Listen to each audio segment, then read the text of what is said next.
क्या कभी सोचा है कि एक छोटा सा फैसला, एक छोटी सी आदत किसी की भी पूरी लाइफ बदल सकती है?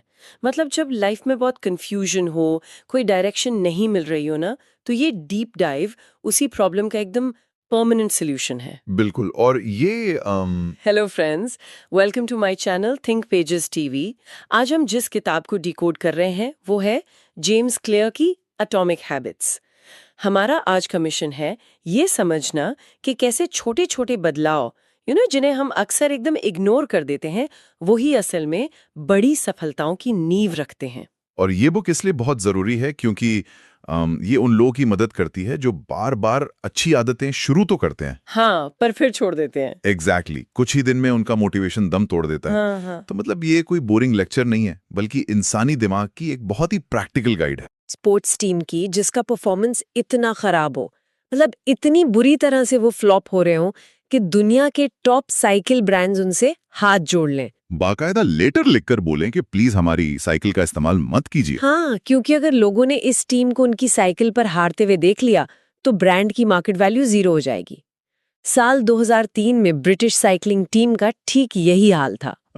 110 साल के इतिहास में राइट, 110 साल में उन्होंने कोई टूर डी फ्रांस नहीं जीता था। ये सच में किसी भी एथलीट के लिए सबसे बड़ी शर्मिंदगी की बात हो सकती है, लेकिन इस भयानक फेलियर के बीच से एक ऐसी स्ट्रैटेजी निकली जिसने न सिर्फ खेल की हिस्ट्री बदल दी, बल्कि सफलता को देखने का नजरिया ही बदल दिया। बिल्कुल। क्योंकि इंसान अक्सर बहुत बड़े बदलावों के पीछे भागता है, जबकि असली जादू उन छोटी चीजों में छुपा है जिन्हें वो इग्नोर कर देता है। वही ना।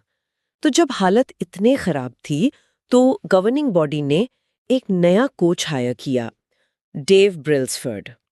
अब दिलचस्प बात यह है कि डेव ने आते ही कोई जादुई साइकिल नहीं बनवाई या कोई रातों रात हैवी ट्रेनिंग शुरू नहीं करवा दी। हाँ, उनकी स्ट्रेटजी एकदम अलग थी, जिसे एग्रीगेशन ऑफ मार्जिनल गेन्स कहते हैं। इस स्ट्रैटेजी के पीछे की फिलॉसफी बहुत ही सिंपल और सटीक है। मतलब जो भी काम किया जा रहा है उसके हर एक छोटे हिस्से को अलग करो और उसमें सिर्फ 1% का सुधार करो। सिर्फ 1%? हाँ, डेव और उनकी टीम ने यही किया। उन्होंने राइडर्स की सीट्स को फिर से डिजाइन किया ताकि वो ज्यादा कंफर्टेबल हों, मसल्स का टेम्परेचर सही रहे, इसके लिए इलेक्ट्रिकली हीटेड ओवरशॉट्स पहनाए। और बात यहां सिर्फ यहीं तक नहीं रुकी। उन्होंने ऐसी चीजों में 1% का सुधार ढूंढा जिसके बारे में कोई सोच भी नहीं सकता। जैसे कि टायर्स की ग्रिप बढ़ाना। एग्जैक्टली उसके लिए टायर्स पर अल्कोहल रगड़ना शुरू किया गया। उन्होंने अलग अलग मसाज जेल्स को टेस्ट किया, ना तक कि एक सर्जन को बुलाकर राइडर्स को हाथ धोने का सही तरीका भी सिखाया गया, ताकि उन्हें इन्फेक्शन ना हो और वो बीमार ना पड़े। ये तो मतलब बहुत ही डीप लेवल का ऑब्जर्वेशन है ना? और जब इन सारे छोटे छोटे 1% के सुधारों को एक साथ मिलाया गया तो जो कलेक्टिव असर हुआ उसने पूरी दुनिया को चौंका दिया। Oh wow! जिस टीम ने 110 साल से कुछ नहीं जीता था, उसी टीम ने 2008 के बीजिंग ओलंपिक में रोड और ट्रैक साइकिलिंग के 60% गोल्ड मेडल जीत लिए। Crazy, 60% gold. बिल्कुल। और उसके बाद कई सालों तक टूर डी फ्रांस में उनका ही दबदबा रहा। What is fascinating here is कि आदतें ना सेल्फ इंप्रूवमेंट का कंपाउंड इंटरेस्ट है।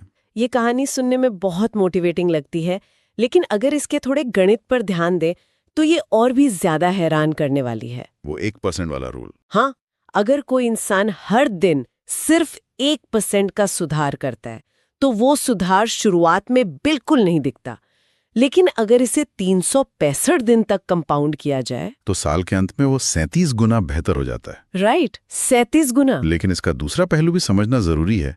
अगर कोई हर दिन 1% खराब फैसले लेता है तो वो साल के अंत में लगभग 0 पर पहुंच जाता है। Make sense. समस्या ये है कि दिमाग इस कंपाउंडिंग को तुरंत समझ नहीं पाता। जब कोई पहले दिन जिम जाता है, शीशे में देखता है कोई बदलाव नहीं दिखता, तीसरे दिन भी कुछ नहीं होता, तो दिमाग कहता है अरे ये तो काम ही नहीं कर रहा, और इंसान आदत छोड़ देता है। यहीं पर मेरे दिमाग में एक बहुत ही गहरा सवाल आता है, मतलब एक पुश बैक है मेरा। हाँ बताइए। अगर ये 1% वाला रूल इतना ही लॉजिकल है और सबको पता है कि अच्छी आदतें फायदेमंद है, तो फिर लोग अपनी बुरी आदतें छोड़ क्यों नहीं पाते? ये एक बहुत ही क्रिटिकल ऑब्जर्वेशन है। मतलब जनवरी में पूरे जोश के साथ जिम की मेंबरशिप ली जाती है और फिर फरवरी आते आते वो जिम एकदम खाली क्यों हो जाता है? कहीं ना कहीं कोई बड़ी खराबी है। खराबी ये है कि लोग गलत दिशा में फोकस कर रहे होते हैं। लोग आउटकम यानी नतीजों पर फोकस करते हैं, आइडेंटिटी यानी अपनी पहचान पर नहीं। आइडेंटिटी पढ़ने मतलब हाँ। इंसान सोचता है मुझे 10 किलो वजन कम करना है या एग्जाम टॉप करना है। ये आउटकम बेस्ड है। बदलाव तब आता है जब फोकस इस पर हो कि मुझे कैसा इंसान बनना है। ओके, इसको थोड़ा और आसान करते हैं। सिगरेट छोड़ने वाले दो लोगों का उदाहरण लेते हैं। मान लीजिए पहले इंसान को सिगरेट ऑफर होती है तो वो कहता है नहीं धन्यवाद, मैं सिगरेट छोड़ने की कोशिश कर रहा हूं। सुनने में एकदम सही लग रहा है। पॉजिटिव लगता है, लेकिन साइकोलॉजी बहुत कमजोर है। वो अभी भी खुद को एक स्मोकर ही मान रहा है। और इंसान का दिमाग अपनी ही पहचान के खिलाफ जाके काम करना पसंद नहीं करता। बिल्कुल। दूसरी तरफ जब दूसरे इंसान को सिगरेट ऑफर होती है तो वो बस इतना कहता है नहीं धन्यवाद, मैं सिगरेट नहीं पीता।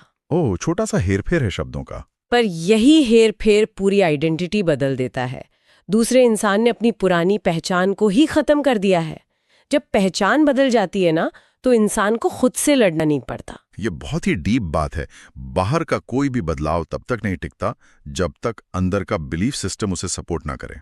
लक्ष्य मैराथन दौड़ना नहीं, रनर बनना होना चाहिए। अगर इसे आज की भाषा में समझे ना तो ये बिल्कुल एक स्मार्टफोन के ऑपरेटिंग सिस्टम जैसा है। वो कैसे? मतलब किसी के पास एक पुराना फोन है और वो उसमें एकदम नए और हाईटेक एप्स चलाना चाहता है। वो चाहे कितनी भी कोशिश कर ले, एप्स बार बार क्रैश होंगे। राइट। तो जब तक फोन का ओएस यानी अंदर की आइडेंटिटी अपडेट नहीं होगी, बाहर की नई आदतें कभी काम नहीं करेंगी। ये एनालॉजी एकदम परफेक्ट है। इसी बात पर एक बहुत ही गहरी लाइन याद आती है, खुद से लड़ने का जुनून रखो, दुनिया अपने आप जीत जाओगे। क्या बात है। मतलब जब अंदर का इंसान अपडेट हो जाता है ना तो बाहर की दुनिया खुद ब खुद सपोर्ट करने लगती है। बिल्कुल। अब पहचान बदल लेने के बाद अगला कदम ये समझना है कि ये आदतें दिमाग में छपती कैसे हैं। मतलब इसका सिस्टम कैसे काम करता है। हाँ, इसके पीछे पूरी साइंस है। इसे समझने के लिए हमें 1888 के एडवर्ड थॉर्नडाइक के एक्सपेरिमेंट को देखना होगा। चलिए इस साइंस को थोड़ा डीकोड करते हैं। तो थॉर्नडाइक ने कुछ बिल्लियों को एक पजल बॉक्स में रख दिया। बिल्लियां भूखी थीं और बाहर खाना रखा था। ओके, बाहर निकलने का रास्ता क्या था? सिर्फ एक रास्ता था, बॉक्स के अंदर एक लीवर को दबाना। शुरुआत में बिल्लियों को कुछ समझ नहीं आया, दीवार पे पंजे मारे, सूंघा, लेकिन फिर गलती से एक का पैर लीवर पे पड़ा, दरवाजा खुला और खाना मिल गया। एग्जैक्टली। तो जब उन बिल्लियों को बार बार बॉक्स में डाला गया होगा तो यकीनन उनका टाइम कम होता गया होगा। बिल्कुल ऐसा ही हुआ। वो समझ गई कि लिवर और बाहर निकलने के बीच एक कनेक्शन है। यहीं से आदतों के 4 स्टेप्स निकलते हैं। क्यों, क्रेविंग, रिस्पॉन्स और रिवॉर्ड। क्यों यानी संकेत, फिर क्रेविंग यानी लालसा, रिस्पॉन्स जो एक्शन है और फाइनली रिवॉर्ड। हाँ, ऐसा ही एक एक्सपेरिमेंट बंदरों पर भी हुआ था, जहां लाल लाइन दिखने पर लिवर दबाने से उन्हें फल मिलता था। मैं इस लूप को रोजमर्रा की जिंदगी से जोड़कर देखती हूँ, पर मुझे हमेशा ये उलझन रही है कि हमारा दिमाग इन संकेतों को इतनी जल्दी पकड़ कैसे लेता है। हमें तो पता भी नहीं चलता। क्योंकि हमारा दिमाग एक प्रिडिक्शन मशीन है यार। वो लगातार माहौल को स्कैन करता रहता है। एक पैरामेडिक महिला की सच्ची घटना है, जिसने पार्टी में दूर से अपने ससुर को देखा, जो बिल्कुल नॉर्मल लग रहे थे। हाँ, पर महिला ने तुरंत कहा कि इन्हें फौरन अस्पताल ले जाना होगा क्योंकि इन्हें हार्ट अटैक आने वाला है। वेट, सच में? बिल्कुल। और अस्पताल पहुंचते ही पता चला कि उनकी मेन आर्टरी सच में ब्लॉक थी। वाह! पर उसे पता कैसे चला? क्योंकि उस महिला ने अपने करियर में हार्ट अटैक के इतने मरीज देखे थे कि उसका सबकॉन्शियस माइंड चेहरे का रंग और सांस लेने के पैटर्न को डीकोड करना सीख गया था। मतलब उसने खुद नोटिस नहीं किया, पर दिमाग ने क्यों पकड़ लिया था। हाँ यार, ये चीज डराती भी है और चौंकाती भी है। इसका मतलब हमारी सारी बुरी आदतें, चाहे स्ट्रेस में जंक फूड खाना हो, वो सब इन्हीं क्यूज से शुरू होती हैं। दिमाग को पता है कि स्ट्रेस होने पर जंक फूड खाने से थोड़ा डोपामीन मिलेगा। राइट। और इस लूप को तोड़ने के लिए इंसान अक्सर मोटिवेशन का सहारा लेता है, जो मुझे लगता है ओवररेटेड है। साइंस भी यही मानती है। मोटिवेशन एक फीलिंग है जो हर घंटे बदलती है। 2001 की ग्रेट ब्रिटेन एक्सरसाइज स्टडी इसका सबूत है। उसमें क्या हुआ था? लोगों को एक्सरसाइज करने के लिए 3 ग्रुप्स में बांटा गया। पहला ग्रुप सिर्फ ट्रैक कर रहा था। दूसरा मोटिवेशन ग्रुप था, जिन्हें एक्सरसाइज के फायदों पर लंबी लंबी किताबें पढ़ाई गईं। हार्ट डिजीज के खतरे बताए गए होंगे। तो इसका नतीजा क्या निकला? उस भारी भरकम ज्ञान के बाद भी मोटिवेशन ग्रुप के सिर्फ 35% लोगों ने ही हफ्ते में एक बार वर्कआउट किया। हो, मतलब मोटिवेशन काम नहीं आया। लेकिन जो तीसरा ग्रुप था, प्लानिंग ग्रुप, उसके नतीजे हैरान करने वाले थे। 81% लोगों ने वर्कआउट किया। 81%? इतना बड़ा जंप कैसे? क्योंकि उन्हें मोटिवेट नहीं किया गया, उन्हें सिर्फ एक पेपर पर ये लिखना था कि वो कब और कहाँ एक्सरसाइज करेंगे। अच्छा, जैसे मैं मंगलवार शाम 6 बजे पार्क में दौड़ूंगा। एग्जैक्टली। इसे इम्प्लीमेंटेशन इंटेंशन कहते हैं। जब दिमाग के पास स्पष्टता होती है तो टालमटोल मुश्किल हो जाता है। इसीलिए कहते हैं ना, सोचते रहने से कुछ नहीं बदलता, कदम उठाने पड़ते हैं फासलों को मिटाने के लिए। मतलब ख्यालों में महल बनाने से अच्छा है पेपर पर प्लान बनाकर पहली ईंट रखी जाए। बिल्कुल, लेकिन यहाँ एक बहुत बड़ी बाधा आ सकती है। हाँ, यहाँ मुझे भी एक डाउट है। मान लीजिए किसी ने अपना प्लान एकदम सॉलिड बना लिया, दीवार पर लिख दिया कि शाम 7 बजे पढ़ाई करेगा। राइट। लेकिन अगर वो जिस कमरे में बैठा है वहां टीवी चल रहा है, फोन बज रहा है, तो क्या उसका सारा डिसिप्लिन फेल नहीं हो जाएगा? ये एक बहुत प्रैक्टिकल डिबेट है और सच ये है कि लंबे समय में माहौल हमेशा विल पावर को हरा देता है। हमेशा? हाँ, बॉस्टन के मैसाचुसेट्स जनरल हॉस्पिटल में डॉक्टर एनी की एक स्टडी है। उन्होंने बिना किसी को मोटिवेट किए कैफेटेरिया का एनवायरनमेंट बदल दिया। क्या किया उन्होंने? फ्रिज में सोडे के पास पानी की बोतलें रखवा दी।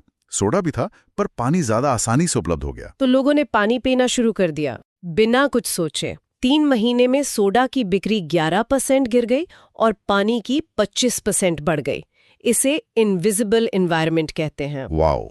इंसान वही चुनता है जो उसके सामने होता है। अगर फोन सामने है तो हम रील स्क्रॉल करेंगे ही, चाहे कितना भी जरूरी काम हो। इसीलिए नियम है, अच्छी आदतों को आसान बनाओ और बुरी आदतों को मुश्किल बना दो। इस पर मुझे फ्रेंच राइटर विक्टर ह्यूगो की एक बहुत मजेदार कहानी याद आ रही है।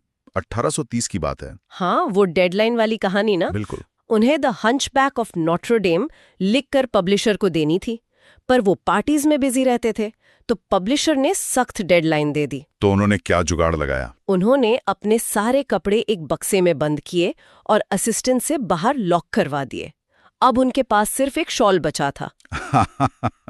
बाहर जाने के लिए कपड़े ही नहीं थे। एग्जैक्टली। उन्होंने बुरी आदत को इम्पॉसिबल कर दिया और बुक डेडलाइन से 2 हफ्ते पहले ही खत्म हो गई। ये एनवायरनमेंट डिजाइन का क्लासिक उदाहरण है। लेकिन इन सब के बाद एक आखिरी चुनौती बचती है। वो क्या? अगर कोई आदत शुरू भी हो गई तो कुछ हफ्तों बाद वो बोरिंग लगने लगती है। तो उसे सालों साल बनाएं कैसे रखें? राइट, क्योंकि दिमाग को तो इंस्टेंट मजा चाहिए होता है ना। जिम जाने से उसी दिन तो 6 पैक एब्स मिलते नहीं है। इसी मजे को हैक करने के लिए बेंजामिन फ्रैंकलिन का हैबिट ट्रैकर काम आता है। 20 साल की उम्र में उन्होंने 13 आदतों की एक लिस्ट बनाई थी और वो रोज डायरी में टिक लगाते थे। तो वो टिक मार्क लगाना ही दिमाग के लिए रिवॉर्ड बन गया। बिल्कुल। च्युइंगम का इतिहास भी यही साबित करता है। च्युइंगम वाला एग्जाम्पल बहुत मस्त है। 1811 के आसपास उसमें कोई फ्लेवर नहीं होता था, बस बेस्वाद होती थी वो। हाँ, लोग चबाते थे पर मजा नहीं आता था। फिर उसमें मिंट और फ्रूट फ्लेवर जोड़ा गया और वो दुनिया भर में पॉपुलर हो गई। क्योंकि दिमाग को इमीडिएट सेटिस्फैक्शन मिलने लगा। इसे ही cardinal rule of behaviour change कहते हैं। प्रोग्रेस को देखना ही अपने आप में एक फ्लेवर बन जाता है। यार, ये सारे साइंटिफिक लॉजिक अपनी जगह एकदम परफेक्ट है, लेकिन जब हम इंसानी भावनाओं की बात करते हैं ना, तो एक बहुत ही इमोशनल पहलू सामने आता है। वो कैसे? मतलब कोई बहुत मोटिवेशन के साथ आदत शुरू करता है, 2 हफ्ते सब सही चलता है, पर फिर एक दिन वो फेल हो जाता है। हाँ, ये तो अक्सर होता है। और उस एक फेलियर के बाद इंसान खुद को इतना कोसता है कि टूट जाता है। उसे लगता है कि मुझ में ही कोई कमी है, मैं कुछ नहीं कर सकता। ये बहुत भारी सच है। समाज ने हमें सिखा दिया है कि जो फेल हो रहे हैं वो कमजोर हैं। लेकिन इस पूरी चर्चा का सबसे सुकून देने वाला निष्कर्ष यह है कि जब कोई फेल होता है तो प्रॉब्लम इंसान में नहीं, उसके सिस्टम में है। वाह, ये एहसास कितना आजाद करने वाला है। मतलब अगर कोई सुबह 5 बजे नहीं उठ पा रहा है तो वो आलसी नहीं है। बिल्कुल नहीं, बस उसका सोने का सिस्टम सही नहीं है। राइट। अगर कोई सोशल मीडिया पर टाइम बर्बाद कर रहा है तो वो हरा हुआ इंसान नहीं है, बस फोन का एनवायरनमेंट गलत है। एग्जैक्टली। किसी दिन आदत छूटने का मतलब हार नहीं है। खुद को सजा देने की बजाय फिर से 1% वाले छोटे कदमों से शुरुआत की जा सकती है। तो अगर इस पूरे डीप डाइव को समराइज किया जाए तो 5 सबसे पावरफुल लेसन सामने आते हैं। हाँ, पहला तो वही 1% बेटरमेंट का रूल। बिल्कुल। दूसरा, आउटकम नहीं, अपनी आइडेंटिटी बदलो। तीसरा, सिर्फ मोटिवेशन का इंतजार मत करो, अपना इम्प्लीमेंटेशन इंटेंशन क्लियर रखो। चौथा, अपनी विल पावर से ज्यादा अपने आसपास के माहौल को डिजाइन करो। और पांचवा, अपनी प्रोग्रेस को ट्रैक करो ताकि प्रोसेस बोरिंग ना लगे। बिल्कुल, ये हैक्स अगर लाइफ में उतार लिए जाएं तो परमानेंट बदलाव पक्का है। इसी बात पर एक बहुत ही पावरफुल थॉट याद आ रहा है। मंजिलें उन्हीं को मिलती हैं जिनके सपनों में जान होती है। सिर्फ पंखों से कुछ नहीं होता, हौसलों से उड़ान होती है। क्या बात है। और इस चर्चा को खत्म करने से पहले एक अंतिम विचार जो हर किसी को सोचने पर मजबूर कर देगा। जी बिल्कुल। ये सब सुनने के बाद जरा अपने आसपास देखा जाए। किसी भी इंसान का मौजूदा कमरा या उसके फोन की होम स्क्रीन, ये एनवायरनमेंट उसे अनजाने में कौन सी आदतें अपनाने के लिए प्रोग्राम कर रहा है। राइट। क्या इंसान सच में अपने माहौल का क्रिएटर है या सिर्फ उस माहौल का एक विक्टिम बनकर रह गया है? ये सच में एक बहुत प्रोवोकेटिव थॉट है और इसका जवाब खुद अंदर झांक कर देना होगा। अगर सच में लाइफ चेंज करनी है ना, तो कल का इंतजार बिल्कुल मत करो। कल कभी नहीं आता। आज और अभी से अपने कमरे का एक छोटा सा हिस्सा बदलकर कोई एक ऐप डिलीट करके शुरुआत करो। अगर इस डीप डाइव ने लाइफ में थोड़ी सी भी वैल्यू ऐड की हो तो थिंक पेजेस टीवी के इस वीडियो को लाइक करें, अपने दोस्तों के साथ शेयर करें और सब्सक्राइब जरूर करें ताकि हम ऐसे ही पावरफुल लेसन्स डिकोड करते